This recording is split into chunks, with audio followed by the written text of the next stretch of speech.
আমাদের জীবনে চলার পথে কত মানুষের সাথে আমাদের দেখা হয়, একসাথে পার করি অনেকটা পথ, সুখে দুঃখে পাশে থাকার চেষ্টা করি আমরা।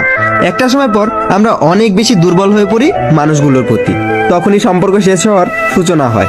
আমাদের বিপরীতে থাকা মানুষগুলো যখন বুঝতে পারে আমরা তাদেরকে অনেক বেশি প্রায়োরিটি দিতে শুরু করেছি, ঠিক তখনই তাদের কাছ থেকে আমরা উপহার হিসেবে পাই সীমাহীন অবহেলা।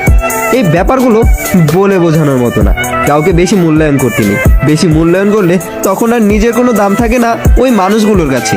আমরা মানব জাতি, আমাদের সবচেয়ে বাজে স্বভাব হলো কোনো কিছু যদি খুব সহজে পেয়ে যাই তাহলে আর সেটার কদর করতে জানি না।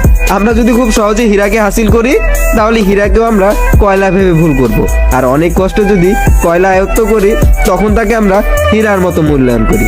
পরিশেষে বলবো, আমাদের কাছে যাই আছে তার সঠিক মূল্যায়ন আমাদের সঠিক সময়ে করা উচিত। কে বলতে পারে একবার হারিয়ে গেলে হয়তো আর কোনোদিনই খুঁজে পাবো না।